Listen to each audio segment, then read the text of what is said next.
Hello everyone. So last lecture में हम लोगों ने कुछ इंपॉर्टेंट टर्म्स के बारे में बात की थी। हमने इलेक्ट्रोकेमिकल सीरीज़ के बारे में बात की थी और साथ में हमने डैनियल सेल के लिए जो नेरेस्ट इक्वेशन को अप्लाई किया था। साथ में हमने ये भी देखा था कि जो इलेक्ट्रोकेमिकल सीरीज है उससे रिलेटेड किस तरीके के क्वेश्चन आते हैं। तो ब्रदर एक बार वापस से उन चीज़ों को थोड़ा थोड़ा रिवाइज करते चलते हैं। और साथ में आज का लेक्चर मैंने आपको बोला था कि it is totally numerical based, यानी आज के पूरे लेक्चर्स में हम जितने भी हमारे न्यूमेरिकल्स हैं नीट में जेई में आए हुए हैं उन सभी तरीके के न्यूमेरिकल्स के बारे में बात करेंगे। इवन बोर्ड में भी हम किस तरीके के न्यूमेरिकल्स आते हैं उनको अप्रोच करेंगे। ठीक है, हम बिल्कुल डिटेल में चलेंगे क्योंकि आप लोगों को बोर्ड भी देना है, तो ताकि आपको कोई कन्फ्यूजन ना रहे कि भाई अगर हम बोर्ड में देने जाएंगे तो हम किस तरीके से अप्रोच करें इन सभी क्वेश्चंस को। ठीक है, क्योंकि यहाँ तो अगर हम देखें तो जेई और नीट के लिए तो हमें क्या है, डायरेक्टली हम क्वेश्चन को सॉल्व करने की कोशिश करते हैं, आंसर लाने की कोशिश करते हैं। भाई अगर हम बोर्ड की बात करें तो बोर्ड में answer is not important but method is very very important. ठीक है, तो बात करते हैं लास्ट लेक्चर में एक बार हमने क्या डिस्कस किया था उसके बारे में। ठीक है, देखो लास्ट लेक्चर में मैंने आपको इसी सीरीज के थोड़े बहुत एप्लीकेशन बताए थे, जहाँ पर मैंने आपको एक मार्क करवाया था हाइड्रोजन को। ठीक है, जो कि एसिड वाला हाइड्रोजन है, नॉट ए वाटर वाला हाइड्रोजन। ठीक है, तो एसिड वाले हाइड्रोजन के लिए मैंने आपको बोला था कि हाइड्रोजन से ऊपर जितनी भी मेटल्स हैं they all are strong reducing power. Okay, strong reducing nature वाली। वहीं अगर हम हाइड्रोजन से नीचे वाले मेटल्स के बारे में बात करें तो they all are strong oxidising nature. जैसे जैसे हम हाइड्रोजन से ऊपर चले जाते हैं वैसे वैसे उनका रिड्यूसिंग नेचर बढ़ता जाता है, जैसे जैसे हम हाइड्रोजन से नीचे आते जाते हैं वैसे वैसे उनका ऑक्सीडाइजिंग पावर बढ़ता जाता है। अब अगर हम बात करते हैं कि हमने इसी सीरीज को रिडक्शन पोटेंशियल के अकॉर्डिंग अरेंज किया है, यानी हमारा top to bottom reduction potential increase होगा। सबसे कम रिडक्शन पोटेंशियल की अगर हम बात करें तो हमारे पास लिथियम का सबसे कम रिडक्शन पोटेंशियल होता है। फर्दर अगर हम बात करें तो सबसे ज़्यादा हमारे पास जो होता है Li+ का सबसे कम, और लास्ट में हमारे पास सबसे ज़्यादा होता है किसका, इसका हम रिडक्शन पोटेंशियल 0 मानते हैं। ठीक है, क्योंकि मैंने बोला था कि स्टैंडर्ड रिडक्शन पोटेंशियल को ऑफ हाइड्रोजन इलेक्ट्रोड को हम कितना मानते हैं, 0 मानते हैं। और लास्ट में हमने देखा था कि यहाँ पर F2 है। ठीक है, तो इनका रिडक्शन पोटेंशियल हमने इंक्रीजिंग ऑर्डर में देखा था, इधर से इधर जाने पर रिडक्शन पोटेंशियल बढ़ रहा है। इसका मतलब हम बोल सकते हैं कि ऑक्सीडाइजिंग पावर क्या हो रहा है, इनका बढ़ रहा है। ठीक है, तो अगर मैं बात करूं जैसे जैसे नीचे जाएंगे वैसे वैसे लॉस ऑफ इलेक्ट्रॉन क्या हो जाएगा, टेंडेंसी टू लॉस इलेक्ट्रॉन क्या हो जाएगा, tendency to loss electron decrease होने लग जाएगा। टेंडेंसी टू गेन इलेक्ट्रॉन क्या होता जाएगा, बढ़ता जाएगा। इसी से रिलेटेड मैंने 2 से 3 क्वेश्चन आपको लास्ट लेक्चर में करवाए थे, किस तरीके के आते हैं क्वेश्चन वो भी मैंने आपको बताए थे। ठीक है, फर्दर हम बात करते हैं हमारे न्यूमेरिकल बेस के ऊपर, जिसमें हमने जो अभी तक पढ़ा है इलेक्ट्रोकेमिस्ट्री के अंदर उन सभी तरीके के जो कॉन्सेप्ट के ऊपर जो क्वेश्चंस बनते हैं उन क्वेश्चंस के बारे में डील करते हैं। तो बिना कोई टाइम वेस्ट किए हम लोग स्टार्ट करते हैं हमारे न्यूमेरिकल्स। तो मैं चाहता हूँ एक बार आप सभी लोग जो भी फॉर्मूले, जो भी मैंने आपको बताया, जो भी रिलेशन मैंने बताया, उन सभी को एक बार आप अपना साइड में कॉपी के अंदर या किसी पेज पे जल्दी से लिख लो, ताकि जब हम क्वेश्चन को अप्रोच करें तो आपके पास में अब बार बार में जाकर के पीछे देखना ना पड़े। ठीक है, तो जल्दी जल्दी फटाफट से कर लो ये सब चीज़ें, फिर हम स्टार्ट करते हैं हमारे न्यूमेरिकल्स। ओके, तो मैं सबसे पहले आपको एक बहुत ही सिंपल सा बेसिक सा न्यूमेरिकल यहाँ पर दे रहा हूँ। ठीक है, उसको आपको अप्रोच करना है, किस तरीके से आप इसको करेंगे।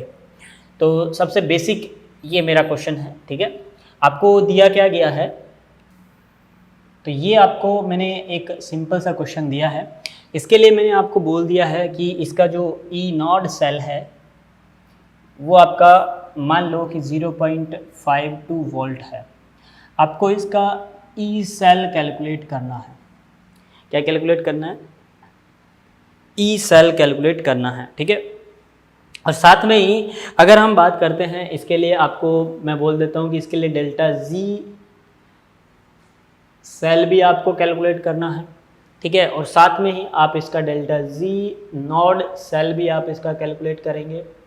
ठीक है, ताकि एक ही क्वेश्चन में हमें इन सभी के बारे में इंफॉर्मेशन मिल जाए। ठीक है, क्वेश्चन में बेसिकली आपको एक या दो चीज़ें ही पूछी जाती है। ठीक है, तो अब हम बात करते हैं कि इस क्वेश्चन को अप्रोच कैसे किया जाए। सबसे इम्पोर्टेंट चीज़ तो हमारे पास ये है कि हम जो भी इक्वेशन लिखेंगे, ये हमारे पास पूरा का पूरा सेल लिखा हुआ है। ठीक है, ये कम्प्लीटली हमारे पास क्या है, एक सेल है।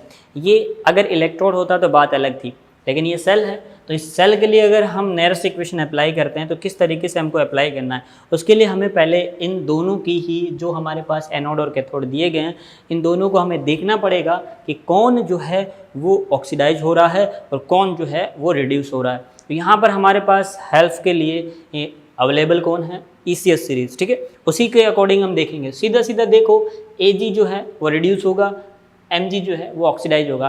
फर्दर आपको मतलब जिस तरीके से ये सेल लिखा हुआ है उससे भी आपको पता चल ही रहा है कि कौन जो है वो ऑक्सीडाइज हो रहा है और कौन जो है वो रिड्यूस हो रहा है, ठीक है। चलिए अब बात करते हैं हमारे क्वेश्चन को अप्रोच करने की। तो देखो हमेशा किस तरीके से आपको क्वेश्चन को अप्रोच करना है।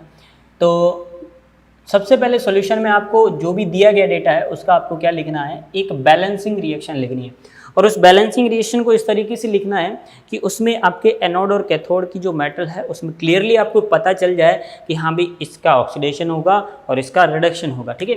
तो जैसे कि अगर हम लिखते हैं कि हमारे पास जो है Mg है और हमारे पास जो Ag है प्लस फॉर्म में एक्वस मीडियम में, ठीक है, और ये हमारा सॉलिड मीडियम में है, सॉलिड फॉर्म में, सॉरी।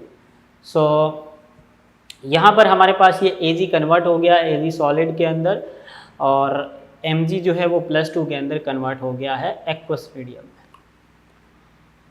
अब देखो ये हमने इक्वेशन लिख ली है, हमारे उस सेल को देख करके ये इक्वेशन लिखी है। मेरे को पता है कि Mg जो है वो कैसा होगा, वो ऑक्सीडाइज होगा और Ag जो है वो कैसा होगा, रिड्यूस होगा, ठीक है। एक तरीका तो ये है कि मैंने इसको डायरेक्ट लिख दिया। आप ऐसा कर सकते हैं, क्या कि इसके अंदर देखो, मुझे स्टार्टिंग में अगर मैं बोलूं कि मेरे को नहीं पता चल रहा भाई क्या हो रहा है, तो मैं क्या करूंगा, मेरे को पता है ये एक अलग इलेक्ट्रोड है, ये एक अलग इलेक्ट्रोड है, तो मैं इन दोनों के लिए ही अलग अलग रिएक्शन लिख लेता हूँ, ठीक है। देखो कैसे, मेरे को अगर देखा जाए तो सिंपली मेरे को इसमें ये पता चल रहा है कि Mg जो है वो Mg+2 में कन्वर्ट होगा तो 2 इलेक्ट्रॉन देगा, ठीक है। ये एक्वस मीडियम में है और ये सॉलिड फॉर्म में है, वही इसको मैं इक्वेशन नंबर 1 मान लेता हूँ, ठीक है। दूसरी साइड में अगर हम देखूँ इस इलेक्ट्रोड के लिए, तो यहाँ से मेरे को पता चल रहा है कि Ag जो है वो अगर रिड्यूस होगा तो एक इलेक्ट्रॉन लेकर के Ag सॉलिड में कन्वर्ट होगा, it is in aqueous medium, ठीक है। इसको इक्वेशन नंबर 2 मान लेता हूँ। अब मेरे को क्या करना है, इन दोनों इक्वेशन को ऐड करना। सेल की अगर मैं बात करूँ तो ये मेरे पास एक इलेक्ट्रोड है जो मेरे पास क्या है, एनोड है, ठीक है, और ये मेरे पास कैथोड है। सीधा सीधा देख करके पता चल रहा है, क्यों पता चल रहा है, कैसे पता चल रहा है, क्योंकि एनोड पे ऑक्सीडेशन होता है और कैथोड पे रिडक्शन होता है, सीधा सीधा, ठीक है। अब देखो इन दोनों इक्वेशन को मेरे को जोड़ना है, तभी जाकर के मेरे पास एक सेल बनेगा। अब इन दोनों को जोड़ लेते हैं। अब जोड़ने के लिए मेरे को पता है कि इक्वेशन नंबर 2 को मेरे को 2 से मल्टीप्लाई करना पड़ेगा, तभी जाकर के ये इलेक्ट्रॉन जो है वो कैंसिल आउट होंगे, यस और नॉट। तो मैं जोड़ूंगा, तो कैसे जोड़ूंगा कि इक्वेशन 1 + 2 × इक्वेशन 2, ठीक है। चलिए ऐसा लिख लीजिए, इक्वेशन 1 + 2 × इक्वेशन 2। चलिए देखते हैं क्या बनता है। Mg+2 Ag plus aqueous medium में is convert into Mg+2 aqueous medium में and plus of 2 Ag solid form में। ये हमारे पास एक बैलेंस रिएक्शन आ गई। ये रिएक्शन हमें लिखनी इंपॉर्टेंट है। अब हम क्या करेंगे, हम यहाँ पर ई सेल डायरेक्ट अप्लाई कर देंगे बाय नेस्ट इक्वेशन से। नेस्ट इक्वेशन अप्लाई करने से हमें डायरेक्टली इसका ई सेल मिल जाएगा। ई सेल, क्योंकि अब ये सेल बन गया है, ठीक है। एनोड और कैथोड को दोनों को कनेक्ट कर दिया तो अब ये सेल बन गया है। ये ई नोड सेल होता है। याद करो मैंने फर्दर आपको एक शॉर्ट फॉर्म भी बता दी थी कि ये रूम टेम्परेचर पे हो रहा है। एन का वैल्यू मैं डायरेक्टली यहाँ पर 2 ले रहा हूँ, ठीक है। लॉग मैंने आपको लिखवाया था कि यहाँ पर के इक्विलिब्रियम लिखते हैं, that is product upon reactant. तो प्रोडक्ट अपॉन रिएक्टेंट की अगर हम बात एक इक्वेशन में मैं आपको लिख के बता देता हूँ किस तरीके से इसको लिखना है। Mg+2 का डॉट Ag सॉलिड का पावर 2 अपॉन यहाँ पर Mg सॉलिड है और Ag प्लस एक्वस में है जिसकी पावर हमारे पास 2 है। एक्वस लिखने की जरूरत नहीं है वैसे, कंसंट्रेशन है इसलिए। सो ये हमारे पास चीज़ें आ गई। We know that the pure liquid and pure solid का जो एक्टिविटी होता है वो 1 होता है। दैट्स वाई हम ऐसा लिख सकते हैं कि प्योर लिक्विड हो या सॉलिड हो, उनका एक्टिविटी कितना होता है, 1 होता है। यहाँ पे लिख सकते हो activity of pure liquid and solid is equal to 1। तो 1 यहाँ पे रिप्लेस कर देंगे तो हमारे पास ई सेल जो आ जाएगा वो कितना आ जाएगा, मैं डायरेक्टली वैल्यू पुट कर रहा हूँ कि हमारे पास ई नॉट सेल जो है वो हमारे पास दिया गया है 0.52 volt minus of this is 0.0591 upon 2 and log of ये वैल्यू 1 एंड ऑल्सो ये वैल्यू भी 1। तो ऊपर बचा Mg+2 का कंसंट्रेशन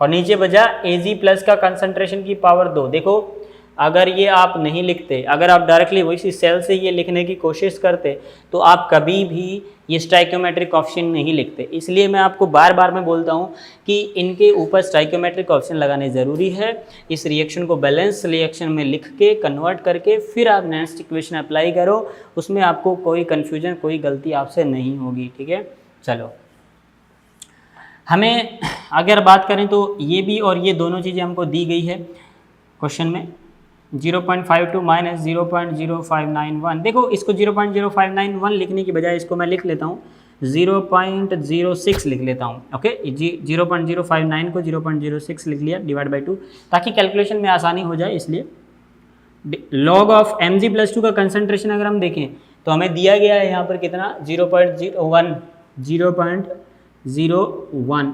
वही अगर हम बात करें Ag+ के कंसंट्रेशन का तो वो हमें दिया गया 0.001। इट इज़ 0.001 की पावर कितनी आ जाएगी, 2। तो आगे सॉल्व करते हैं इसको। तो ये आ जाएगा 0.52 माइनस ऑफ ये आ जाएगा 0.03 लॉग ऑफ, इसको डिवाइड कर दिया मैंने, log of 0.01 and divide by 0.01 into 0.001। थोड़ा सा कैलकुलेशन है, देखो इसको ओपनली करके आराम से इसको सॉल्व कर लीजिए। ठीक है, तो अगर आप यहाँ से सॉल्व करोगे तो देखो 2 0 से इसके पॉइंट को हटा देते हैं तो यहाँ पर हमारे पास नीचे बचेगा 0.0001। ठीक है, तो यानी ऊपर जा कर के ये कितना हो जाएगा 10⁴। ठीक है, तो ये हो जाएगा 0.52 minus of 0.03 log of 10⁴। Okay, देखो ये 10⁻⁻6 है नीचे और ऊपर 10⁻⁻2 है तो कैंसिल आउट हो गए, ऊपर जाकर के 10⁴ हो जाएगा। अब लॉग की प्रॉपर्टी हम जानते हैं कि लॉग अगर हम बात करें a की पावर b है तो ये b log a होता है। ठीक है, तो इसको अप्लाई कर देते हैं। ठीक है, तो इसको पहले नोट कर लो फिर अप्लाई कर देते हैं इसको। तो यहीं पे अप्लाई कर देते हैं। This is E of cell is equal to 0.52 minus of ये 4 बाहर आ जाएगा तो ये 0.03 इंटू 4 log 10 और log 10 जो होता है वो 1 होता है तो 0.52 माइनस ये आ जाएगा आपका 0.12 और log 10 आपका 1 हो गया इंटू 1। फर्दर अगर आप इसमें से हटा दोगे तो 0.40 वोल्ट आपका इसका आंसर आ जाएगा ई सेल का। जिस हिसाब से हमको इनके डेटा दिए गए हैं उस हिसाब से ई सेल हमारा कितना आ जाएगा 0.40। ठीक है, तो पहला क्वेश्चन हमारा सॉल्व हो गया ई सेल का। सेकंड क्वेश्चन हमारा डेल्टा जी सेल है, इस सेल का डेल्टा जी निकालना है। ठीक है, अब सेल का डेल्टा जी निकालना है तो आपको इक्वेशन पता होना चाहिए कि डेल्टा जी किस तरीके से हम निकालते हैं। ठीक है, तो पहले ये सब नोट कर लो फिर डेल्टा जी की तरफ चलते हैं। लेकिन डेल्टा जी निकालने से पहले मैं आपको बोलना चाहूँगा कि हम पहले डेल्टा जी नॉट निकाल लेते हैं क्योंकि वो हमारे लिए आसान है। ठीक है, किस लिए कैसे आसान है देखो अभी बताता हूँ।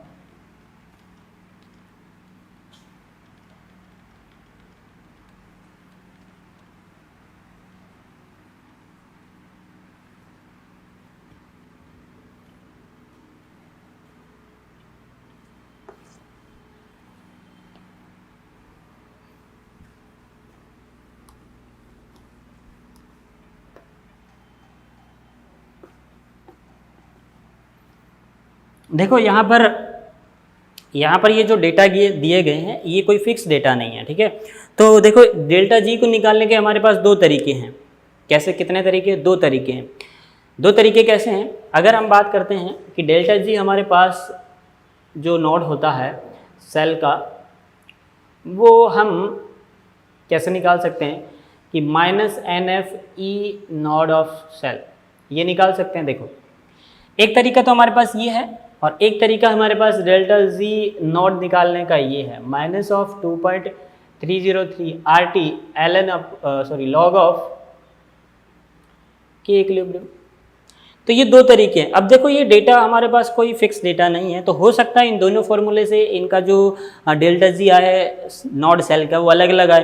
तो ऐसा कोई दिमाग नहीं लगाना है कि सर इस फॉर्मूले से तो अलग आ रहा है, इस फॉर्मूले से अलग आ रहा है। मैं आप लोगों को इस क्वेश्चन के अंदर किस तरीके से हम डेल्टा जी नॉड निकाल सकते हैं उसका अप्रोच सिखा रहा हूँ, ठीक है। अगर आपको क्वेश्चन दिया रहेगा तो या तो आप इस फॉर्मूले से निकाल पाओगे उसका, या फिर आप इस फॉर्मूले से निकाल पाओगे। बिकॉज अब मैंने यहाँ पर कंसंट्रेशन भी दे रखा है, तो हम इनका यूज करके, कंसंट्रेशन का यूज करके भी ये निकाल सकते हैं, और हम by the help of E not cell हमको दिया गया तो इसकी हेल्प से भी हम निकाल सकते हैं, ठीक है।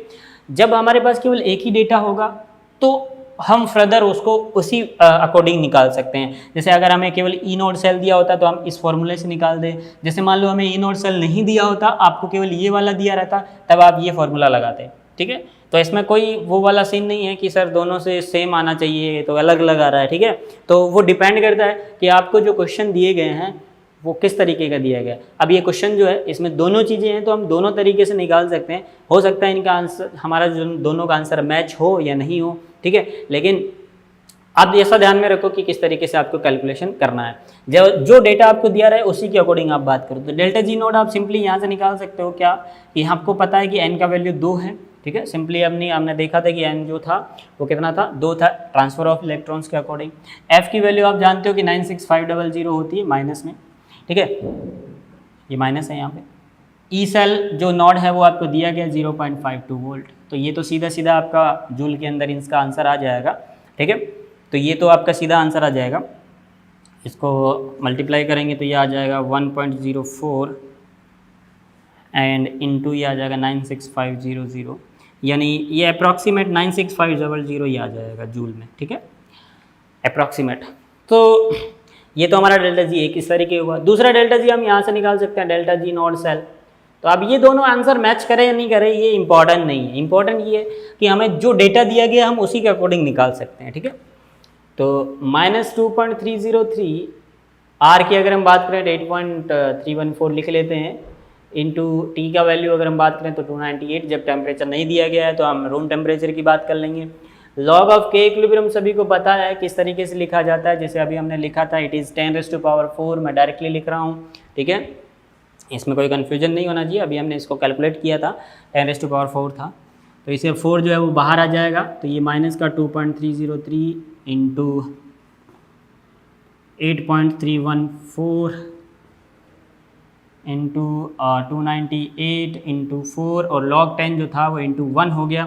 अब ये जो डेटा है वो आप कैलकुलेशन कर सकते हैं, जो देख लेते हैं कितना आता है, 33 ऐसा कुछ आ रहा है ये, ठीक है। तो ये दोनों आंसर आपके अलग अलग आने का रीज़न क्या है, वो कंसंट्रेशन से रिलेटेड है, ठीक है। अगर मान लीजिए वो कंसंट्रेशन हम इस तरीके का सेट कर देते जिससे कि यही आंसर आता तो ऑटोमेटिकली आपको पता ही है कि इस दोनों का आंसर क्या होते हैं, सेम होते, ठीक है। तो यहाँ पर कंसंट्रेशन जो है वो अलग अलग है क्योंकि डेटा हमने कोई फिक्स नहीं रखा है। तो दोनों तरीके से आप डेल्टा जी निकाल सकते हैं, ठीक है। सेकंड अगर हम बात करें तो हमारे पास निकालना है delta G cell. Delta G cell क्या होता है, इट इज़ कंप्लीट सेल जिसके अंदर आपको डेल्टा जी नॉट प्लस आपको फॉर्मूला लगाना है, कौन सा वाला, थर्मोडायनेमिक्स का, ठीक है। तो अकॉर्डिंग टू थर्मोडायनेमिक्स अगर हम बात करें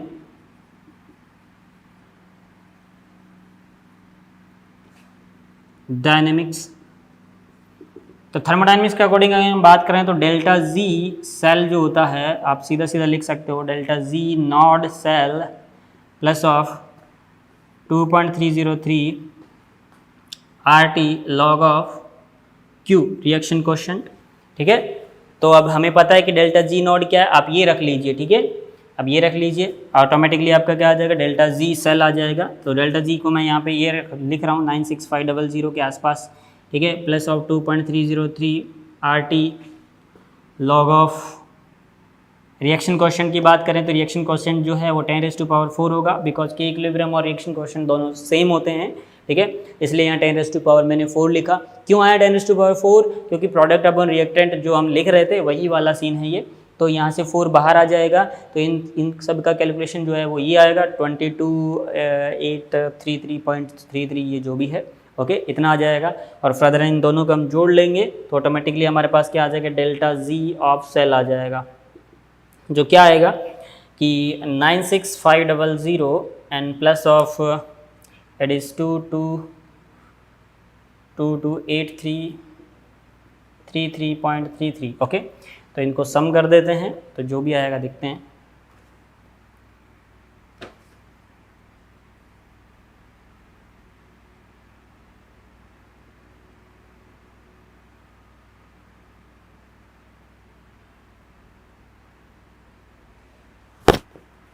ये अप्रॉक्सीमेट 919,323.3 के आसपास आएगा, ठीक है, जूल के अंदर।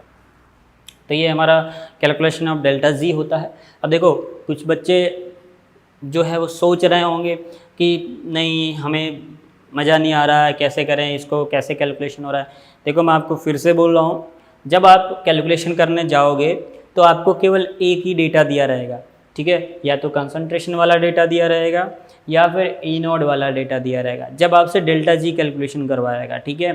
तो इसलिए वहाँ कन्फ्यूज़न नहीं करना है आप लोगों को कि हम कौन सा वाला लेकर के चलें। आपको ऑटोमेटिकली क्वेश्चन देखते ही पता चल जाएगा कि इसके अंदर कौन सा फॉर्मूला लगेगा। बेसिकली 3 से 4 फार्मूले तो हैं हमारे पास, बस वही फार्मूले हमको लगाने हैं और आंसर लेके आना है। तो फिलहाल इसको पूरा नोट कर लीजिए, जिसके अंदर मैंने आपको पूरा का पूरा बता दिया है कि आपको सेल कैसे कैलकुलेट करना है, डेल्टा जी नोड कैसे कैलकुलेट करना है, डेल्टा जी कैसे कैलकुलेट करना है, ठीक है।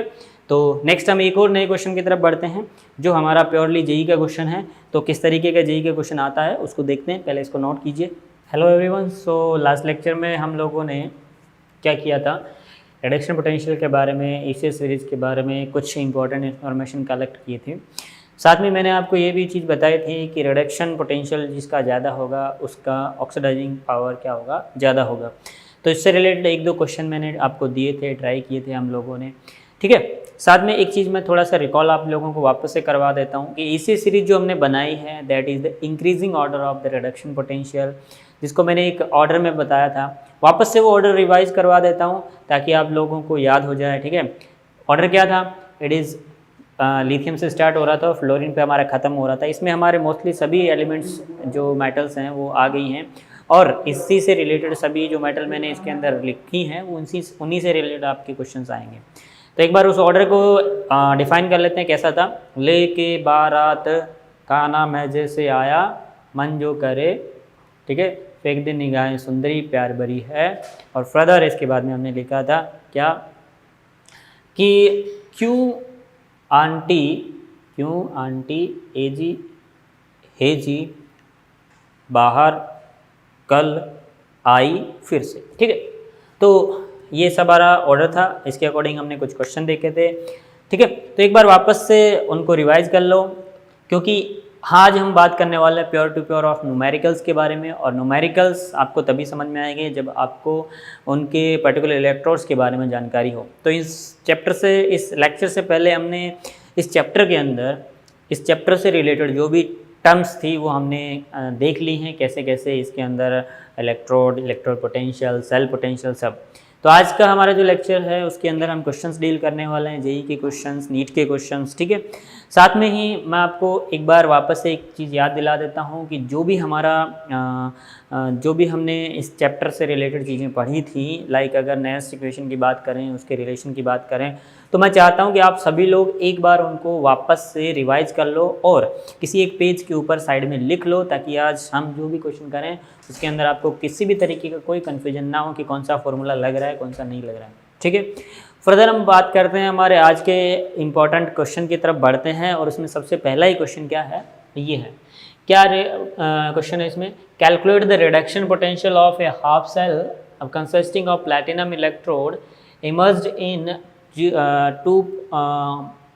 2m यानी 2 इसका कंसंट्रेशन दिया हुआ है of Fe+2 and 0.02 Fe+3 solution, जिसको हमने किसके अंदर मर्ज किया हुआ है, उसको हमने 2 molarity of concentration of Fe+2 and 0.02 molar concentration of Fe+3, ये m है मोलर कंसंट्रेशन।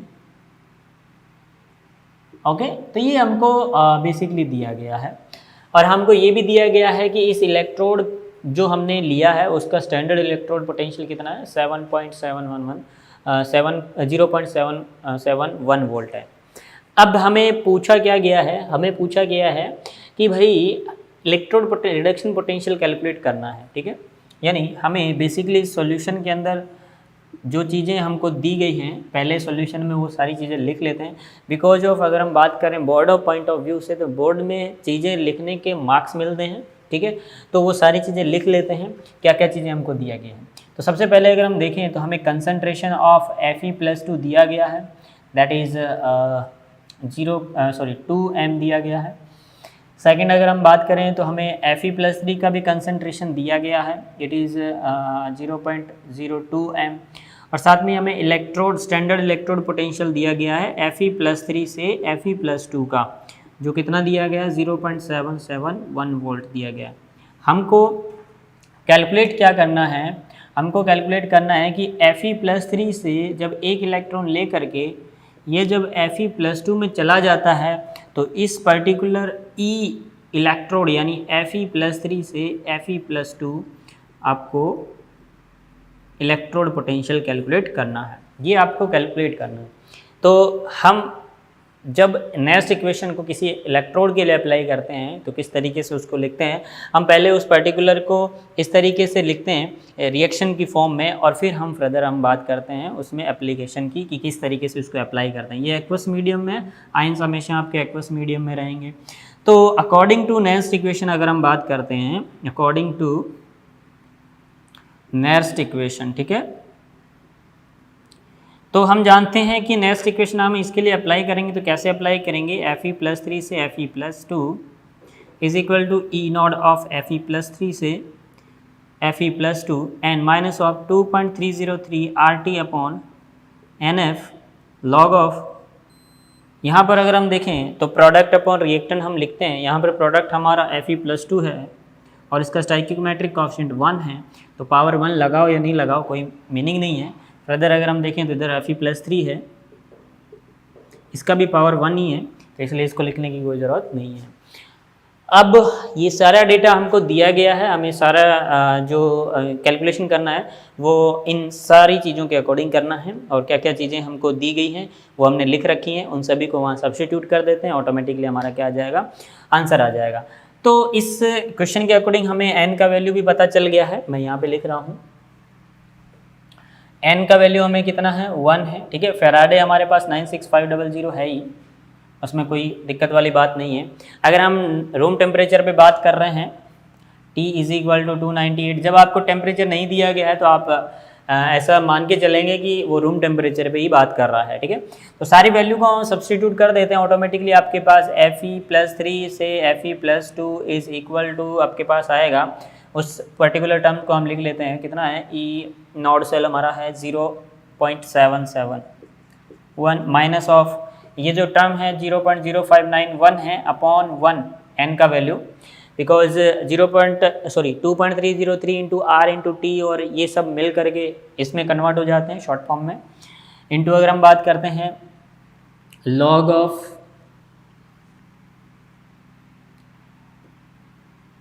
ठीक है, थोड़ा सा इसको इधर लिखते हैं 0.771 minus of it is 0.0591 upon 1, n का वैल्यू 1 है इसलिए, and log of concentration of Fe+2 is Fe+2 की कंसंट्रेशन 2 है एंड Fe+3 की कंसंट्रेशन 0.02 है। ओके, तो यहाँ से अगर हम इसका कैलकुलेशन देखें तो सिंपल सा हमारे पास आंसर यहाँ से आ जाएगा। देखो इसको 0.06 मान लेते हैं, ठीक है, 0.059 मानने की बजाय 0.06 मान लेते हैं ताकि कैलकुलेशन ईजी हो जाए। अब ये 0.02 है तो इसको हम 2/100 लिख सकते हैं, तो ये 100 ऊपर चला जाएगा तो ये आ जाएगा लॉग में 200 डिवाइड बाई 2, तो एक कट जाएगा तो 100 आ जाएगा। वी नो दैट कि लॉग 100 जो होता है वो कितना होता है, 2 होता है, ठीक है। 0.771 माइनस ऑफ 0.06 लॉग ऑफ ये 100 है, ठीक है। 100 को आप ऐसा लिख सकते हो 10⁻², बिकॉज वी नो दैट कि log a की पावर b जो होता है वो b log a होता है। ये प्रॉपर्टी हम यहाँ पे अप्लाई करेंगे तो 2 बाहर आ जाएगा, और log 10 जो होता है log 10 इज इक्वल टू 1 होता है। दैट्स वाई इसका जो आंसर आएगा वो क्या आ जाएगा, ये 2 बाहर आने के बाद में ये कुछ इस तरीके का हो जाएगा भाई, E cell, sorry it is not a cell, E F E plus 3 से E F E plus 2 is equal to, it is 0.771 minus of 0.06 into 2, okay. और log 10 जो होता है वो 1 हो जाएगा, इंटू 1 कर दीजिए, तो यहाँ से 0.771 माइनस ये हो जाएगा 0.12, तो इसमें माइनस कर दीजिए तो ये आ जाएगा 0.65, ठीक है, 0.65 वोल्ट के आसपास ये आंसर आपका आ जाएगा, ठीक है। तो ये आपका आंसर आ जाएगा Fe+3 से +2 में जब इलेक्ट्रॉन पोटेंशियल आपको कैलकुलेट करना है, तो इसको आप कम्प्लीटली नोट कर लीजिए। ये एक क्वेश्चन आपका सिंपल क्वेश्चन है, जेईई के क्वेश्चन को हम डील करते हैं किस तरीके के क्वेश्चन है, बिल्कुल जैसा ये क्वेश्चन मैंने आपको दिए as it is question JEE के अंदर भी पूछे जाते हैं, बस थोड़ा बहुत उनके अंदर चेंजेज होता है। कैसा चेंजेज होता है उनको हम देखते हैं, पहले इसको नोट कर लीजिए। एक ये क्वेश्चन दिया है मैंने, ये बेसिकली जेईई का ही क्वेश्चन है, ठीक है, नीट का भी क्वेश्चन है ये। तो देखो अप्रोच दोनों का सेम ही होगा, किस तरीके से हमको अप्रोच करना है। देखो क्वेश्चन को करवाने से पहले मैं थोड़ा सा आपको इसके बारे में जो लॉग का वैल्यू होता है उसके बारे में थोड़ा सा बता देता हूँ, ताकि आपको जो है लॉग के बारे में कोई कन्फ्यूजन ना रहे। कुछ इंपॉर्टेंट चीज़ें हैं जो इसके अंदर हमारी यूज हो जाती है। जैसे अगर हम बात करें log बेस 10 का वैल्यू हमारे पास 1 होता है, ठीक है। log वैल्यू आप ध्यान रखते हैं, ऑब्वियस सी बात है, हो सकता है कि आपको पता भी हो लेकिन फिर भी एक बार लिख लीजिएगा। एंड log 1 का वैल्यू हमेशा 0 होगा, ठीक है। एक काम कीजिए, ऐसा लिखिए इसको, ठीक है, एक बार ऐसे लिख लीजिए कोई ना। log 2 का वैल्यू अगर हम देखें तो वो 0.3010 होता है। log 3 का वैल्यू अगर हम बात करें तो इट इज़ 0.4771 होता है। एंड log 4 का वैल्यू अगर हम बात करें तो दिस इज़ 0.6020 होता है। एंड log 5 का वैल्यू अगर हम बात करें तो इट इज़ 0.684 के आसपास होता है। वही अगर हम बात करें log 6 के वैल्यू की तो इट इज़ 0.77 के आसपास होता है, ठीक है। एंड log 7 की अगर हम बात करें तो इट इज़ 0.84 के आसपास होता है। एंड log ऑफ 8 की बात करें तो इट इज़ 0.9030 होता है, ठीक है। एंड log 9 की वैल्यू की अगर हम बात करें तो वो आपके पास होता है 0.95 के आसपास, ठीक है। एंड log 10 का वैल्यू जो होता है वो आपका 1 होता है। इसके साथ साथ में एक प्रॉपर्टी और भी है कि log ऑफ अगर आपको a की पावर b लिखा हो तो it is b log a होता है, ठीक है। और साथ में ही आप ये भी ध्यान में रखो कि log a अपॉन जो b होता है इसको हम log a minus log b लिखते हैं, ओके। और एक चीज़ और कि log जो होता है अगर उसका बेस e है, ठीक है, या बेस e क्या, आप ऐसा मानो कि अगर इसका बेस कोई भी a है और यहाँ पर भी a है तो उसका वैल्यू हमेशा 1 होता है, ठीक है। इसके आगे लिखा हुआ टर्म भी a है और यहाँ पे लिखा हुआ इसका बेस भी क्या है, a ही है, तो दोनों अगर सेम है तो उसका वैल्यू 1 होता है। जैसे अगर हम बात करें कि log का हमारे पास बेस 10 होता है तो यहाँ पे बेस 10 है और इधर भी 10 है। देखो log का हमेशा बेस कितना होता है, 10 होता है। ln का बेस जो होता है वो e होता है, ठीक है। इसलिए हम ln जो e होता है उसको 1 लिखते हैं, because it is log base of e होता है, तो इसलिए इसका वैल्यू 1 होता है, ठीक है। तो ये कुछ प्रॉपर्टीज़ हैं जो log की आपको थोड़ा सा ध्यान में रखना है, क्योंकि हमारे इसके अंदर एक टर्म है log वाली जिसके अंदर ये चीज़ें इंपॉर्टेंट है जो आ जाती हैं। तो इन सभी चीज़ों को एक बार आप नोट कर लीजिए, ठीक है, सारी वैल्यूज़ को, क्योंकि हो सकता है कि आपको ये पता हो लेकिन फिर भी एक बार इसको नोट कर लीजिए, ताकि क्वेश्चन के अंदर जब हम इसको डील करें तो आपको कोई परेशानी ना आए। बेसिकली तो आजकल क्या है, नीट में या जेईई के अंदर क्वेश्चन में आपको लॉग का वैल्यू दे दिया जाता है, तो वहाँ कोई परेशानी नहीं रहती है, लेकिन फिर भी हमारे पास एक बैकअप होना चाहिए कि अगर मान लीजिए नहीं दिया गया है तो ये वैल्यू पता होनी चाहिए। चलिए फर्दर हम चलते हैं हमारे क्वेश्चन के ऊपर, जिसमें कुछ इस तरीके का क्वेश्चन दिया गया है आपको कि आपको एक सेल दिया गया है कंप्लीट। इस बार हमारे पास एक इलेक्ट्रोड नहीं है, इस बार हमारे पास कंप्लीट ऑफ सेल है। इस सेल के अंदर आपको 2 इलेक्ट्रोड दिए गए हैं, एक Mg का इलेक्ट्रोड है, दूसरा Ag का इलेक्ट्रोड है। अगर हमें ACS सीरीज़ अच्छे से पता होगी तो हम आसानी से इसमें पता लगा सकते हैं कि कौन सी सीरीज़ में, अगर ACS सीरीज़ के अंदर कौन सा मेटल जो है वो ऊपर है, कौन सा नीचे है, ठीक है। तो डायरेक्टली हम इन दोनों ही इलेक्ट्रोड्स को देख करके पता लगा लेंगे कि कौन सा रिड्यूस होगा और कौन सा ऑक्सीडाइज होगा। तो अगर ACS सीरीज़ आपके पास आपको अच्छे से याद है तो इनको लिखने में कोई प्रॉब्लम नहीं होगी। तो फिर भी एक बार हम देख लेते हैं कि इसको लिखने का तरीका क्या होगा। हमें पता है कि जो ऑक्सीडाइज होगा वो एनोड की साइड होगा और जो रिड्यूस होगा वो कैथोड की साइड होगा। हमें यहाँ पर इस डेटा के अकॉर्डिंग लिखा हुआ मिल रहा है कि ये जो है वो इधर से इधर जाने पे ऑक्सीडाइज हो रहा है और ये इधर से इधर जाने पे क्या हो रहा है, रिड्यूस हो रहा है, ठीक है। तो इसी डेटा को देख करके हमें पता लग गया कि भाई ये एनोड है और ये क्या है, कैथोड है, ठीक है। चलिए हम दोनों को अलग अलग डील कर लेते हैं। किस तरीके से, हम सॉल्यूशन में वापस से वही चीज़ें लिखेंगे कि हमें क्या क्या चीज़ें गिवन है। हमें गिवन दिया गया क्या है कि Mg+2 का कंसंट्रेशन हमको दिया गया है, दैट इज़ 0.01 m। हमको दिया गया है Ag+ की कंसंट्रेशन, दैट इज़ 0.001 m, ठीक है। हमें E0 सेल भी दिया गया है, ये लिखना ज़रूरी है क्योंकि बोर्ड में इन सब चीज़ों के मार्क्स मिलते हैं अगर आप ये सारी चीज़ें लिखते हो। देखो इस क्वेश्चन के अंदर मैंने बेसिकली आपको 3 क्वेश्चन दे दिए हैं। कितने? 3। एक ई सेल कैलकुलेशन करने का, एक डेल्टा जी कैलकुलेट करने का और एक डेल्टा जी कैलकुलेट करने का सेल का। तीनों क्वेश्चन किस तरीके से हम अप्रोच करेंगे ये इंपॉर्टेंट है। अब देखो सबसे पहले अगर हम बात करते हैं एनोड की साइड की, हमें पता चला कि एनोड जो है वो हमारा Mg+2 है। इसने क्या किया होगा, Mg ने सॉलिड फॉर्म में 2 इलेक्ट्रॉन दिए होंगे और ये किस में कन्वर्ट हो गया होगा, इस तरीके से कन्वर्ट हो गया होगा, ठीक है। अब इसके लिए हम इस तरीके से लिखें। सेम टू सेम अगर हम बात करें कि हमें कैथोड के बारे में भी जानकारी हो गई है, यानी कैथोड हमारे पास कौन हुआ, Ag का, ठीक है। एक इलेक्ट्रॉन इसने लिया होगा और ये Ag में कन्वर्ट हो गया होगा सॉलिड फॉर्म में और ये एक्वस फॉर्म में है, ठीक है। अब देखो जब सेल बनाएंगे तो इन दोनों इलेक्ट्रोड को एक दूसरे के साथ कनेक्ट होना, या दोनों इलेक्ट्रोड को एक दूसरे के साथ में क्या होना पड़ेगा, कनेक्ट करना पड़ेगा हमको। अब देखो अगर हम इन दोनों सेल रिएक्शन को, ये एनोड हाफ रिएक्शन है, ये कैथोड हाफ रिएक्शन है इलेक्ट्रोड की, तो इन दोनों की अगर हम बात करते हैं सेल बनाने की तो इनको कनेक्ट करेंगे तो ऑब्वियस सी बात है यहाँ पर जो इलेक्ट्रॉन है वो कैंसिल आउट होने चाहिए। तो ऑब्वियस सी बात है जब हम 1+2 करेंगे, इक्वेशन 1 प्लस इक्वेशन 2 करेंगे तो उसके लिए हमें पहले इक्वेशन 2 को 2 से मल्टीप्लाई करना पड़ेगा, तब जाकर के ये कुछ इस तरीके की इक्वेशन बनेगी क्या कि Mg सॉलिड में प्लस 2Ag एक्वस में is convert into Mg+2 aqueous में and plus of 2 of Ag solid में।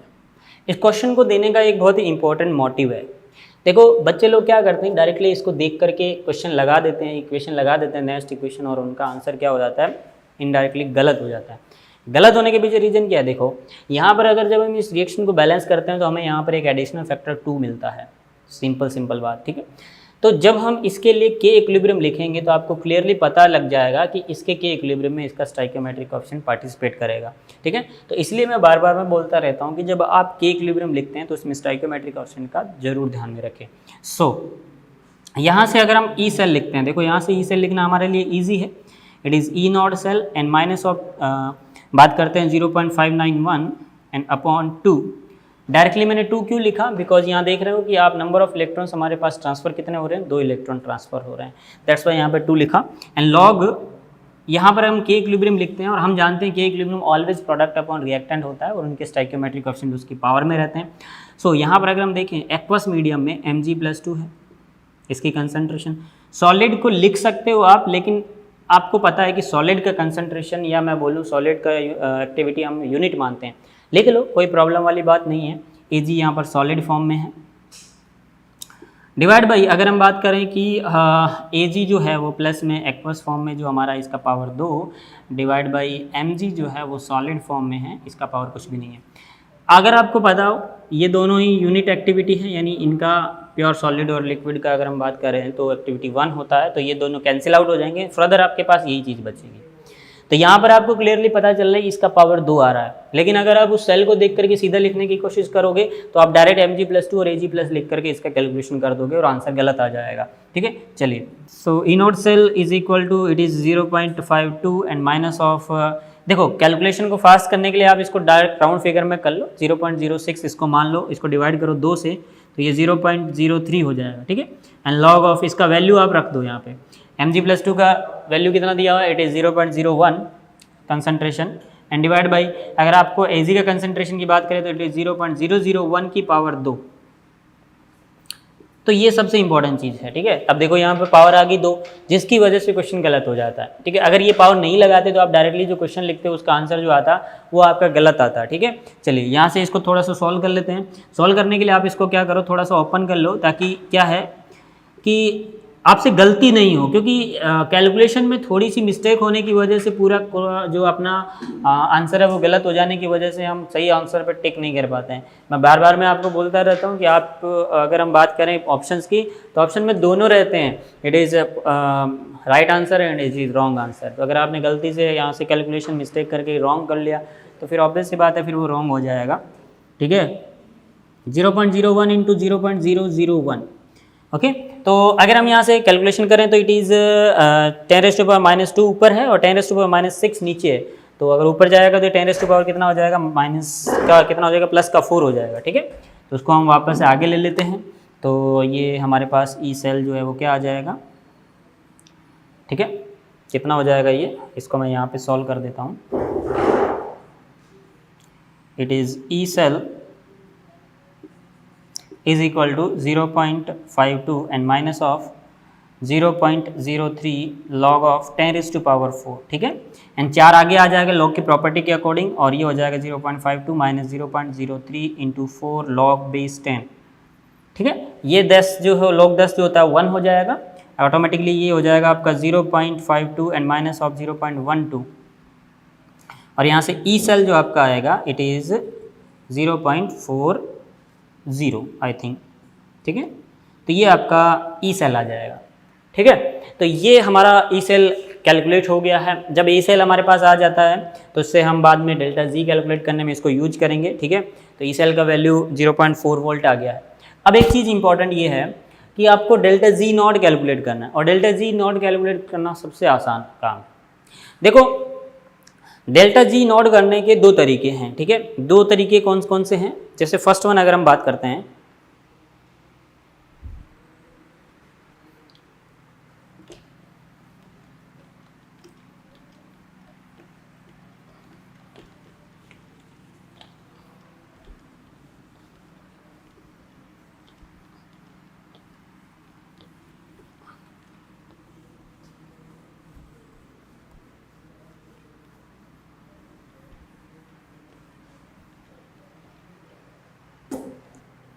देखो डेल्टा जी नॉट कैलकुलेट करने के हमारे पास 2 मेथड हैं।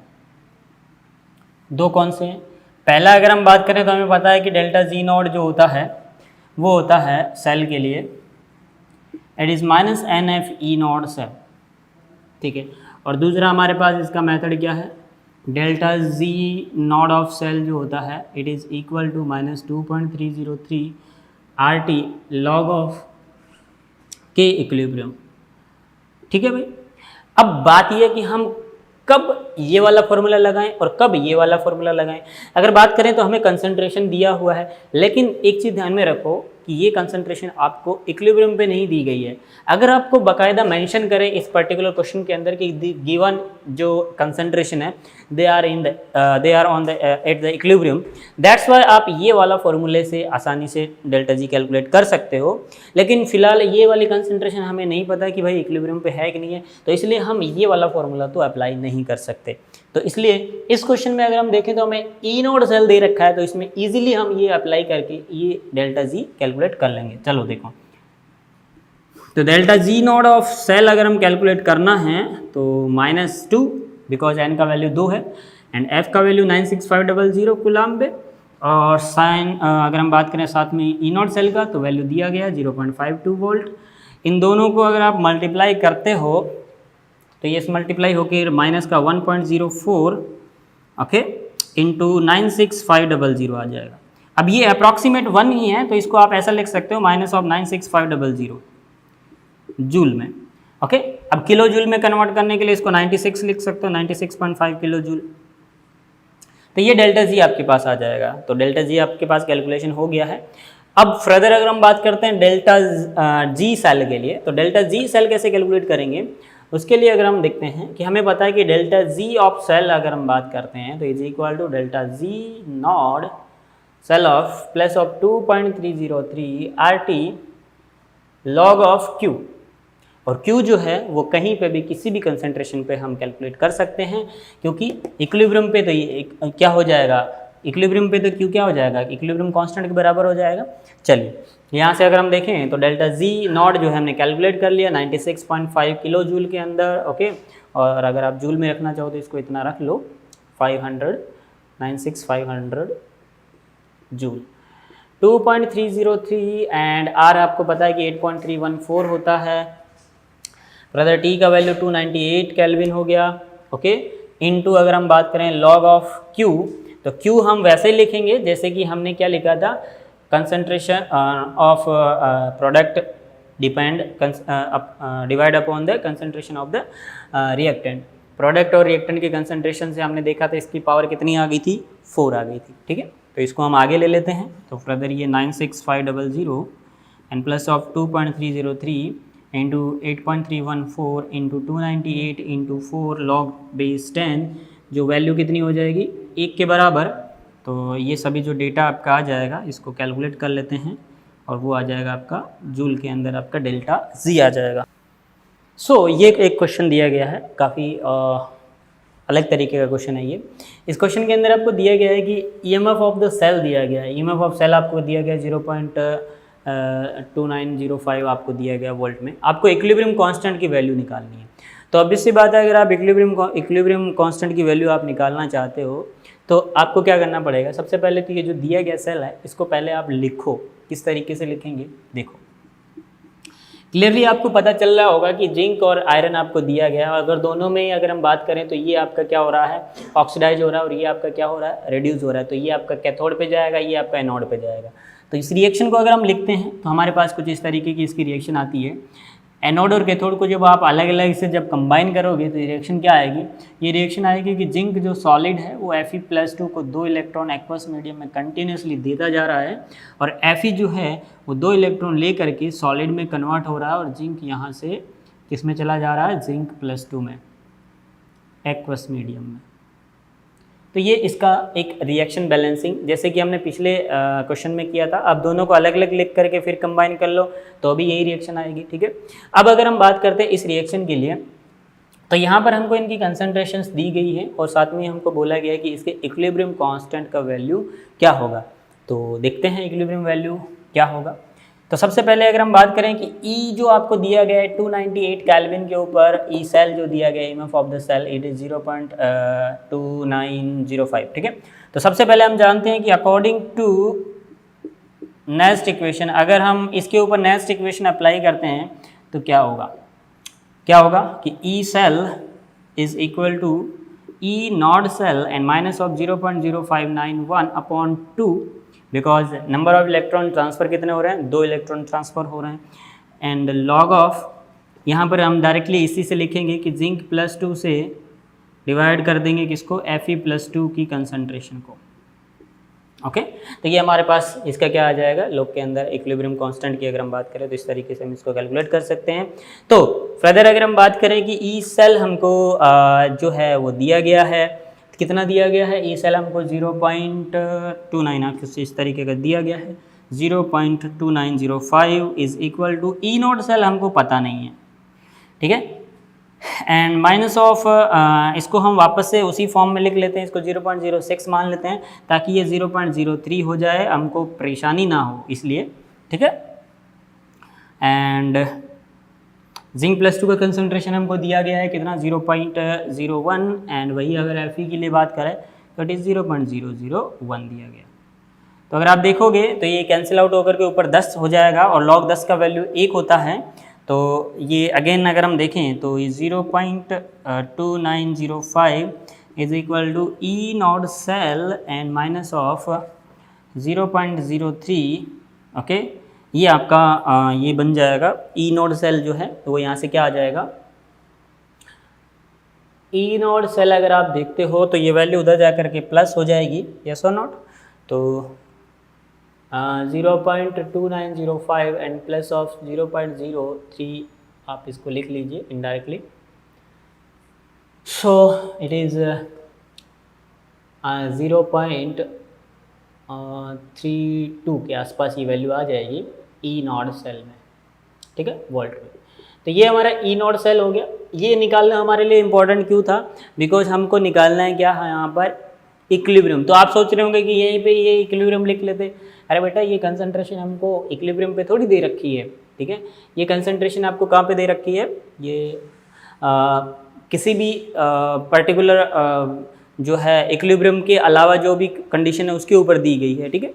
तो बेसिकली आप यहाँ पर जो है वो इक्विलिब्रियम नहीं लिख सकते, यहाँ पर आपको क्यू ही लिखना पड़ेगा। और क्यू और इक्विलिब्रियम में कोई डिफरेंस नहीं है, दोनों में बस डिफरेंस इतना ही है कि का कंसंट्रेशन हम एट इक्विलिब्रियम देखते हैं और क्यू जो है वो कहीं पे भी हम उसको लिख सकते हैं किसी भी कंसंट्रेशन पे, तो इसीलिए हमने इस तरीके का लिखा। अब फर्दर हमें पता है कि ई सेल जो है, अब देखो यहाँ पर इसका एक इम्पॉर्टेंट रोल भी आ गया। अगर हमें ई के इक्विलिब्रियम निकालना है तो हमें यहाँ से क्या निकालना पड़ेगा, डेल्टा जी निकालना पड़ेगा, ठीक है। तो अब देखो delta G naught of cell हमको पता है कितना होता है, minus N F E not cell, ठीक है भाई। तो ये जो चीज़ है वो क्या हो जाएगी, माइनस ऑफ एन का वैल्यू 2 हो जाएगा एंड एफ का वैल्यू 96500 हो जाएगा और ई नॉट सेल हमने देखा कितना 0.32। अब हमें ये भी पता है कि डेल्टा जी जो सेल होता है वो -2.303 और लॉग के इक्विलिब्रियम के बराबर होता है, ठीक है। तो हम यहाँ से ये भी लिख सकते हैं कि it is -2.303 RT log of K equilibrium. तो दोनों को हम बराबर कर देते हैं, यानी इसके बराबर हम क्या लिख सकते हैं, पहले इसको नोट कर लीजिए, थोड़ा जगह कम पड़ रही है।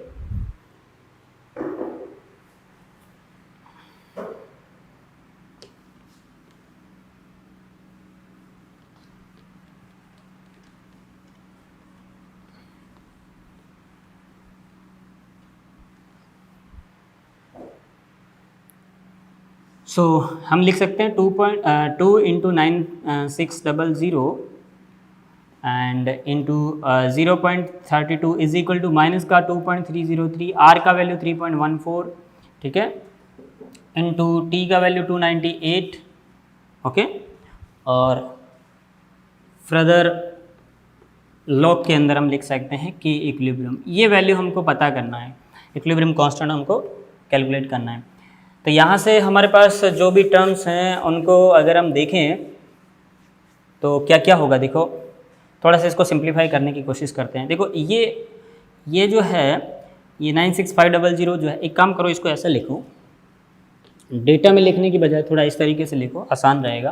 क्या कि -NF E naught cell is equal to -2.303 log of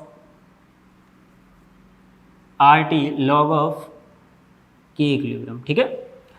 तो यहाँ से अगर हम देखें तो NF को अगर इससे डिवाइड कर दें तो यहाँ पर हमारे पास आएगा E naught cell is equal to 2.303, R का वैल्यू 8.314 रखते हैं, T का वैल्यू 298 केल्विन रखते हैं एंड डिवाइड बाई NF, यानी N का वैल्यू हमारे पास 2 है, इंटू 96500 कर देते हैं, ठीक है।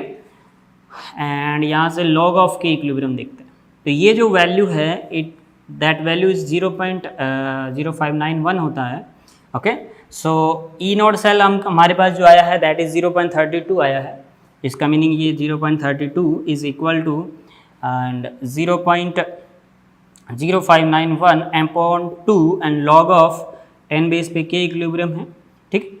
अब देखो इसको आप इधर चाहो तो इसको डिवाइड कर दो और चाहो तो इधर मल्टीप्लाई कर दो, एक ही बात है।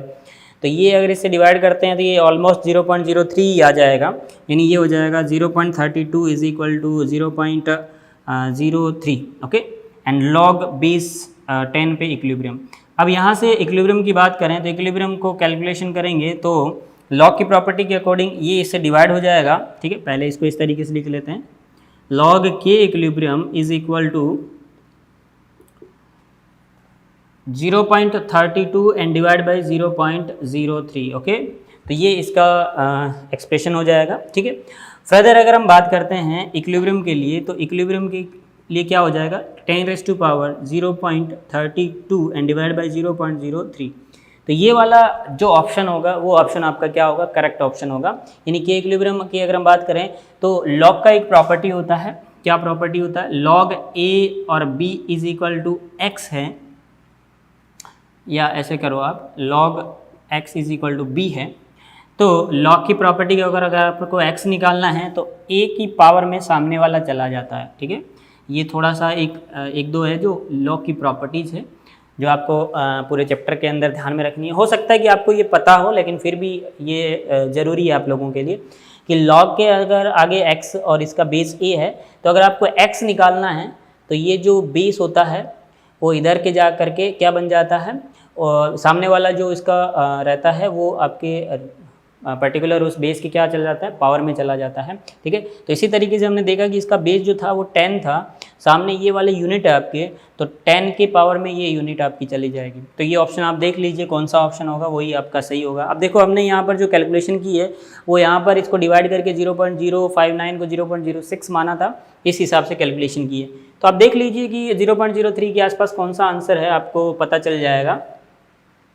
सेकंड ऑप्शन जो है वो आपका करेक्ट ऑप्शन हो जाएगा, ठीक है, क्योंकि इसमें 0.32 डिवाइड बाई 0.0295 दिया हुआ, यानी ये 0.03 के आसपास ही है, ओके। तो that is the correct option. तो ये एक अलग तरीके का क्वेश्चन था, बस चीज़ें जो है वो बिल्कुल सेम ही है, वही ई नोड सेल, वही डेल्टा जी, वही आपका के इक्विलिब्रियम, सब कुछ वही चीज़ें हैं। एक और क्वेश्चन करते हैं ताकि थोड़ा और आपको वेराइटी ऑफ क्वेश्चन के बारे में पता चले कि कैसे होता है, ठीक है। क्या कि द स्टैंडर्ड रिडक्शन पोटेंशियल, क्या लिखा हुआ है, standard reduction potential of lead and zinc जो दिया गया -0.126 एंड -0.76 वोल्ट, ठीक है। आपको बोला है कि ईएमएफ कैलकुलेट करना है सेल का। तो सबसे इंपॉर्टेंट चीज़ तो ये है कि आपको यहाँ पर ये जो पोटेंशियल दिए गए हैं वो स्टैंडर्ड वाले पोटेंशियल है। आपको इस सेल को देखो और इस सेल में देखो कि इस सेल में कौन सा ऑक्सीडाइज हो रहा है और कौन सा रिड्यूस हो रहा है, ताकि आपको पता लग जाए कि हमारे पास जो पोटेंशियल दिए गए हैं उनको हम अरेंज करके उससे हम क्या निकाल सकें, स्टैंडर्ड पोटेंशियल ऑफ सेल निकाल सकें, ठीक है। चलिए, बिकॉज ऑफ अगर हम बात करते हैं ईएमएफ की, तो ईएमएफ ऑफ सेल हमें पता है कैसे निकलता है, बाय नेस्ट इक्वेशन से, और उसमें क्या होता है, E cell is equal to E not cell 0.0591 upon n होता है, लॉग ऑफ यहाँ पर हमारे पास क्या होता है, q होता है। अब मैं सिंपली यहाँ पर q लिख देता हूँ। अब देखो आपको यहाँ पर क्वेश्चन में जैसे आप नेक्स्ट इक्वेशन लिखोगे तो क्वेश्चन में जो भी डेटा आपके पास में है उस डेटा से आपको आइडिया लग जाएगा कि हमको क्या चीज़ इसके अंदर निकालनी है। सिंपल पता चल रहा होगा कि कंसंट्रेशन आपको दी गई है, it is 1 and it is 0.1, तो Q तो आपका इनडायरेक्टली निकल गया, समझ लो। लेकिन अगर हम बात करें N का, तो N भी इनडायरेक्टली हमें पता चल गया कि इसके अंदर 2 है, वो भी निकल गया। लेकिन अगर हम बात करेंगे डेल्टा ई नोड जो है वो कैसे निकालें, तो डेल्टा ई नोड के लिए हमें एक एक्सटर्नल जो इन्फॉर्मेशन दे रखी है क्या, कि इसका स्टैंडर्ड रिडक्शन पोटेंशियल दे रखा है दोनों का। तो सबसे पहले इस पर्टिकुलर सेल को देख करके हम इसमें से इलेक्ट्रोड का पोटेंशियल देख लेते हैं, फिर हम देखेंगे स्टैंडर्ड इलेक्ट्रोड पोटेंशियल के लिए, ठीक है। तो सबसे पहले हमें पता चला बाई सेल, अगर हम देखें बाई सेल देखें तो एनोड और कैथोड के बारे में हमें आइडिया लगा। क्या आइडिया लगा कि एनोड जो है वो जिंक का है जो 2 इलेक्ट्रॉन दे रहा है, और कैथोड की अगर हम बात करें तो उसके बारे में हमें आइडिया लगा कि वो जो है वो पीबी का इलेक्ट्रोड है जो 2 इलेक्ट्रॉन ले रहा है कंटिन्यूसली, और किस में कन्वर्ट हो रहा है, पीबी सॉलिड के अंदर, ठीक है। ये हमें पता चल गया। अब देखो हम बात करें कि इनका हमें ई ऑफ जिंक +2 से जिंक हमें ये दिया गया है या नहीं दिया गया, ये दिया गया -0.02 763 वोल्ट। और हमें दिया गया है ई नॉड ऑफ Pb+2 से Pb जो दिया गया है H इक्वल टू -0.126 वोल्ट दिया गया है। तो ई नॉड हमको दिया गया है। अब ई नॉड जो हमारा इलेक्ट्रोड पोटेंशियल है दोनों के अलग अलग दिए गए हैं, लेकिन ई नॉड सेल क्या होता है, मैंने आपको बताया था ई नॉड सेल हमेशा राइट माइनस लेफ्ट ही होता है। तो हमें पता चला एनोड हमारे पास लेफ्ट में होता है, कैथोड हमारे पास राइट में होता है। तो हम यहाँ से indirectly E Nord of cell देखें तो it is always equal to E Nord of right and E Nord of left, ये हमारे पास होगा। तो राइट माइनस लेफ्ट यानी हमें रिडक्शन पोटेंशियल दे रखे हैं, तो तुरंत यही फॉर्मूला लगाएंगे और आंसर निकालेंगे। अगर मान लो अगर इस क्वेश्चन में आपको ऐसा दिया रहता कि जिंक का ऑक्सीडेशन पोटेंशियल जो है वो 0.76 है, तो आप ये फार्मूला नहीं लगा सकते। क्यों? क्योंकि मैंने क्लियरली आपको बोला था कि ये फार्मूला फॉर रिडक्शन के लिए अप्लाई है, यानी आपके पास दोनों जो इलेक्ट्रोड पोटेंशियल होंगे वो दोनों के दोनों रिडक्शन पोटेंशियल होने चाहिए, ना कि एक ऑक्सीडेशन और एक रिडक्शन। ठीक है, चलिए तो सिंपली अगर हम बात करते हैं कि ई नॉड सेल क्या होगा, तो इनडायरेक्टली हमें पता चल गया ई नॉट सेल राइट में हमारे पास कितना माइनस का 0.126 एंड माइनस ऑफ माइनस का 0.76 पॉइंट ये जो भी है 0.763। ठीक है, तो अगर हम देखें तो ये प्लस का हो गया है, तो ये हो जाएगा -0.126 प्लस ऑफ 0.763। तो अगर आप इसमें से माइनस करोगे तो ये कितना होगा 7, और यहाँ से अगर आप देखोगे तो 5 - 3 सॉरी एंड 6। ओके, तो ये आपका standard electrode potential of cell आएगा। ई सेल हमारे पास आ गया, यस, ई नॉट सेल हमारे पास आ गया। बाकी इन्फॉर्मेशन हमें दी गई है, डायरेक्ट हम क्या निकाल लेंगे ई सेल। तो यहाँ से हम निकाल लेंगे क्या ई सेल। तो ई सेल हमारे पास कितना हो गया है E not cell it is 0.637 and minus of, मैं डायरेक्टली यहाँ पे हमें पता है कि इस इक्वेशन को देख करके मेरे को पता चल गया कि इसमें 2 ही इलेक्ट्रॉन का चेंज हो रहा है। तो n का वैल्यू हमारे पास कितना, यहाँ से देख लो आप 2 इलेक्ट्रॉन। ठीक है, तो इसको मैं डायरेक्टली लिख रहा हूँ 0.03। ओके, एंड लॉग ऑफ, अगर हम बात करें ऊपर कौन सी इक्वेशन आएगी ऑक्सीडेशन वाली यानी जिंक +2, नीचे कौन सी आएगी रिडक्शन वाली यानी कौन सी Pb+2 वाली यानी जिंक +2 एंड नीचे आ जाएगा आपका Pb+2। ब्रदर इसको सॉल्व कर लेते हैं। इन minus of 0.03 log of zinc +2, कितना है जिंक +2 का कंसंट्रेशन इट इज़ 0.1, कितना है Pb+ का कंसंट्रेशन इट इज़ 1। ठीक है, इट इज़ 1। सो ओके, तो यहाँ से अगर हम देखें तो इट इज़ 1/10 हो जाएगा। चलो थोड़ा सा हमारे पास लोचा हो गया, लेकिन लोचे को घबराने का कोई मीनिंग नहीं है, कोई दिक्कत वाली बात नहीं है। देखो कैसे सोल्व कर देते हैं इसको 1 मिनट में। माइनस ऑफ 0.03 लॉग ऑफ, इसको आप लिख सकते हो 10 की पावर -1, कोई प्रॉब्लम, ये 1/10 हो गया ना, तो इसको आप 10 की पावर -1 लिख सकते हो। वही लॉग वाला फॉर्मूला है कि इस पावर को आप आगे ले आओ, तो पावर को जब आगे लाओगे तो माइनस वाला पावर आगे आ जाएगा। ठीक है, इसको मैं रफ कर रहा हूँ। सो यहाँ से अगर हम देखें तो ये 0.637 माइनस जब आगे आएगा, माइनस का 1 आगे आएगा तो ये माइनस माइनस प्लस हो जाएगा, ये 0.03 लॉग ऑफ 10 बच जाएगा। और लॉग ऑफ 10 आपका कितना होता है 1 होता है। Then it is 0.637 plus of 0.03। Okay, and now it is 0.6 and 40 volt, that is the answer. So आप देख सकते हो कि कितना आंसर आ रहा है हमारा 0.64 वोल्ट आ रहा है। इट मीन्स हमारा कौन सा ऑप्शन सही होगा, it is third option is right, because हमारा जो आंसर आ रहा है वो 0.637 वोल्ट से क्या आ रहा है, ज़्यादा आ रहा है। तो ज़्यादा आ रहा है तो ऑब्वियस सी बात है option number 3 is the correct option. कहीं बराबर वाला मत लिख देना, आंसर गलत हो जाएगा, क्योंकि it is a E not cell है। एक चीज़ और हम इसमें वैसे बेसिकली देख सकते थे, क्या देख सकते थे कि हमने अगर हम इसकी बात करें ई नॉट सेल की, तो ये आया 0.637 वोल्ट है। तो आप ये भी इससे आइडिया लगा सकते हो कि हमारा आंसर कौन सा आएगा। कैसे आइडिया लगा सकते हो, अगर आप बेसिकली देखो तो जिंक का कंसंट्रेशन क्या है यहाँ पे कम है, और अगर हम बात करें पीबी के कंसंट्रेशन की तो वो क्या है यहाँ पे ज़्यादा है। तो जिंक का कंसंट्रेशन अगर आप कम रखोगे तो ऑटोमेटिकली आपका जो ई सेल है रिडक्शन पोटेंशियल वो क्या होगा, बढ़ जाएगा। आप यहाँ से आइडिया लगा सकते हो।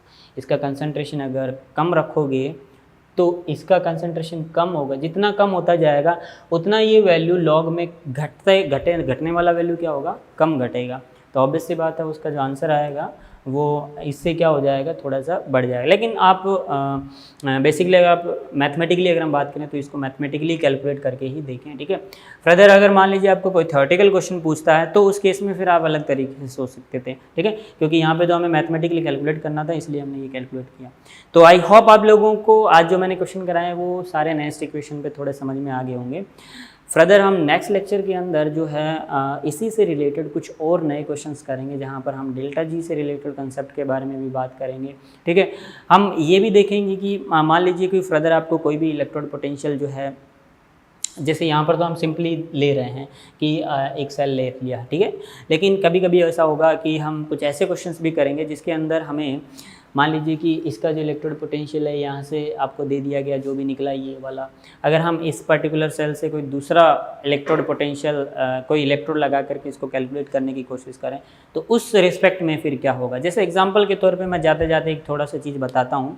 मान लीजिए कि आपको बोला जाए कि कॉपर +2 से कॉपर को कन्वर्ट होने में जो भी आपका इलेक्ट्रोड पोटेंशियल है दैट इज 0.34 वोल्ट लग रहा है, वही आपसे बोल दिया जाए कि एक कॉपर से कॉपर प्लस से कॉपर में कन्वर्ट होने में मान लो कि इसका जो है वो लगभग मान लीजिए कितना, इट इज़ 0.5 मान लीजिए 0.57 वोल्ट मान लीजिए। आपको बोल दिया जाए कि मान लो कि इसी इलेक्ट्रोड में से अगर हम कॉपर +2 से कॉपर बनाना चाह रहे हैं तो अब कितना इलेक्ट्रोड पोटेंशियल उस पर्टिकुलर का होगा, ठीक है। तो इस तरीके के क्वेश्चंस को हम नेक्स्ट फर्दर लेक्चर्स के अंदर डील करेंगे। साथ में ही हम इस तरीके के क्वेश्चंस के लिए डेल्टा जी को भी देखेंगे कि उनके डेल्टा जी कैसे कैलकुलेट किए जाते हैं, ठीक है। तो आई होप आप लोगों को अभी तक के जितने भी हमने क्वेश्चन किए वो समझ में आए होंगे। सारे क्वेश्चन स्टैंडर्ड क्वेश्चन हैं, एग्जाम्स में आए हुए हैं। नेक्स्ट लेक्चर में हम कुछ डेल्टा जी से रिलेटेड, कुछ इस तरीके के इलेक्ट्रोड से रिलेटेड, ठीक है, दो एबनॉर्मल इलेक्ट्रोड, तीन तरीके के इलेक्ट्रोड्स ले लिए गए हैं, फिर उनका इलेक्ट्रोड पोटेंशियल हम कैलकुलेट करेंगे, ठीक है। तो फर्दर आप ऐसा मान के चलिए कि आगे के 1 से 2 लेक्चर जो है वो फुल ऑफ न्यूमेरिकल हैं, जिससे मैं आपको केवल और केवल न्यूमेरिकल्स की प्रैक्टिस करनी है। इतनी प्रैक्टिस करनी है कि कोई भी क्वेश्चन अगर आपका इलेक्ट्रोकेमिस्ट्री से आ जाए तो छूटे नहीं, ठीक है। तो ध्यान रखें, एक बार वो आप CBSE का वेबसाइट भी जा कर के चेक कर लीजिएगा, बिकॉज वहाँ पर आपका केमिस्ट्री का, इवन फिजिक्स मैथ्स का सभी का जो पोर्शन है वो रिड्यूस कर दिया गया है। तो एक बार आप जा कर के चेक कर लीजिए कि कौन कौन सा पोर्शन आपका रिड्यूस कर दिया गया है। IIT में किसी भी तरीके का कोई पोर्शन रिड्यूस नहीं हुआ है। Board of point of view से मैं आपको ये बता रहा हूँ कि आप जा कर के एक बार चेक कर लीजिएगा। Next, thank you very much and welcome, okay.